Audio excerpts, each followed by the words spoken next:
بذار خیلی سریع بهت بگم که چرا گلکسی A56 5G میتونه یه گوشی خوب یا بدی باشه. با من همراه باش. نکات مثبت: صفحه نمایش سوپر امولد 120 هرتزی که یه تجربه روون رو بهتون میده. روشنایی بالایی داره و باعث میشه که هنگام کار زیر نور آفتاب اذیت نشید. و همچنین از HDR10 پلاس هم پشتیبانی میکنه. بدن شیشه‌ای با فریم فلزی داره و از IP67 هم پشتیبانی میکنه. پس نگران پاشش آب و یا گرد و غبار نمیخواد باشید. باتری 5000 میلی آمپری با شارژر 45 واتی که میتونه یک روز کامل رو بهتون شارژ دهی بده. اسپیکراش استریو ان و از 5G و NFC هم پشتیبانی میکنه. دوربین عکاسی 50 مگاپیکسلی با OIS لرزشگیر اپتیکال که باعث میشه بتونی عکسای خیلی عالی بگیرید. این گوشی با اندروید 15 عرضه شده و این قول رو داده که تا 6 سال پشتیبانی نرم افزاری داشته باشه. نکات منفی: دوربین ماکروش عملاً استفاده نداره چون توی نور کم خیلی عکس‌ها کیفیتشون میاد پایین.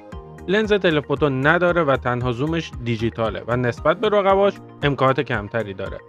پشتیبانی از شارژ بی سیم، کارت حافظه میکرو SD و جک 3.5 میلیمتری نیست.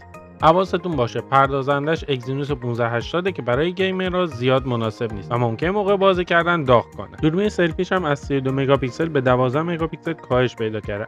البته کیفیت خودش رو حفظ کرده، کیفیت خوبش رو حفظ کرده، ولی برای بعضیا ممکن این مگاپیکسل مهم باشه. و در آخر هم قیمتش یکم بالاست. اگر کیفیت ساخت، پشتیبانی و نرم افزار برات مهمه، این گوشی مناسب. ولی اگه گیمر هستی این گوشی مناسبتون. الان روی تصویر مشخصات سخت افزاریش رو می‌بینید. اگر تجربه استفاده از این گوشی رو دارید حتما بنویسید تا بقیه هم بتونن استفاده کنن. و اگر می‌خواید بازم از این معرفی سریع ببینید منو دنبال کنید.